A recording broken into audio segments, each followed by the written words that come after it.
Bom dia, tudo bem com você? Faz uns dias eu vi uma cena num supermercado que me deixou bastante incomodada, me deixou bastante triste e pensando a respeito daquilo. Mas eu esqueci, né? A gente vive vendo atrocidades todos os dias e a gente acaba se acostumando, infelizmente, com isso. Eu esqueci. Só que hoje de manhã eu fui muito incomodada pelo Senhor para falar sobre isso. E Ele me deu todos os versículos que eu precisava para a gente conversar. Então, eu queria conversar sobre educação dos filhos. Eu não sou mãe, eu nunca tive vontade de ser mãe, ainda não tenho, acredito que não serei. Mas eu acho que eu não preciso ser mãe para ter um pouquinho de discernimento e de entendimento a respeito do que é e de como educar, até porque eu tenho a Bíblia, que é um instrumento de conhecimento que me dá base para isso.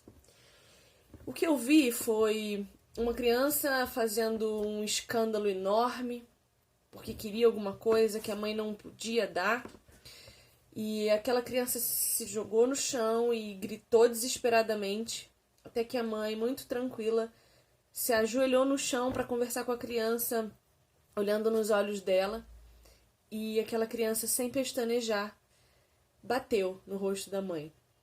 Ela bateu no rosto da mãe. E a mãe não fez nada. Pegou aquela criança no colo para tentar acalmar aquela criança, e a criança se debatendo, e enfim. Fiquei me perguntando, era um menino, né? Fiquei me perguntando para que aquela mãe estava educando aquela criança. Para ser que tipo de pessoa? Que tipo de homem? Que tipo de marido ela acha que um filho que agride a própria mãe pode ser? Porque não era um menininho de 3 anos, não. Era um menino já maior, devia ter uns 8 anos, 6, 8 anos. Eu não sei muito medir, mas não era uma criança pequena. Então, que tipo de cidadão essa mãe que não dá limites, que não ensina os sentimentos que envolvem a frustração, pretende criar?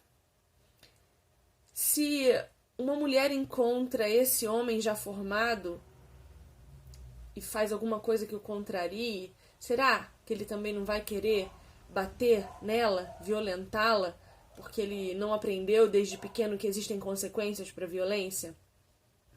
E aí a Bíblia dá alguns versículos para nós que nos instruem com relação à educação. Em Provérbios 22, no versículo 15, a Bíblia vai dizer, numa versão mais acessível, né, na NVI, que a insensatez está ligada ao coração da criança, mas é a vara da disciplina que a livra dela. A insensatez diz respeito a isso. A criança, ela não tem noção do que é certo e errado, ela não tem noção de limite, ela não tem noção de comportamento. E quando a gente fala de vara, as pessoas se assustam. Mas a gente não está falando de dar uma surra na criança. A gente está falando de que as crianças precisam de um norte, de uma direção.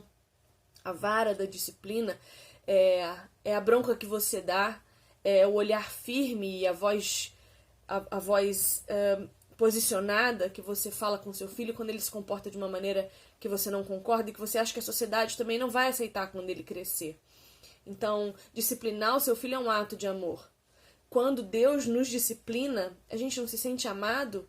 Quando Deus nos ensina qual caminho seguir, a gente não se sente observado, amado e tendo a atenção daquele Deus? É lógico que sim. E assim também com os nossos filhos. Eles sabem que quando a gente os disciplina, a gente está cuidando deles. Eles sabem.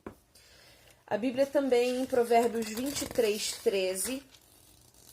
vai dizer para nós, numa versão mais fácil, e eu anotei aqui no meu caderninho na NVI, porque a minha versão é a mais próxima do hebraico, então na NVI vai dizer: não evite disciplinar a criança, se você a castigar com a vara, ela não morrerá. Criança nenhuma vai morrer por levar bronca. Criança nenhuma vai morrer se você disser para ela que ela não pode ter o que ela quer. Você acha que o mundo não vai frustrar? Quantas vezes você foi frustrado? E será que você soube lidar com isso? Será que se os seus pais tivessem te ensinado um pouco melhor a lidar com a frustração, hoje você não seria melhor sucedido? A gente precisa aprender a lidar com os nãos que os nossos pais nos dão, porque a vida vai dizer para nós muito mais nãos do que sim. Continuando em Provérbios, no capítulo 29, versículo 15, a Bíblia vai dizer que a vara da correção dá sabedoria, mas a criança entregue a si mesma envergonha a sua mãe. Não é bonito ver uma criança cujos pais deixam a sorte, deixam para que se vire, deixam para que os vizinhos ou qualquer outras pessoas cuidem.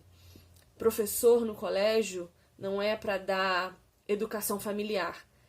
Ele dá uma educação que vai deixar o seu filho intelectualmente mais evoluído, ele ajuda a criança a saber socializar com outras crianças. Mas a educação do lar, aquela que vem com amor e com disciplina, só você pode dar para o seu filho e mais ninguém. Por que você acha que isso dói tanto?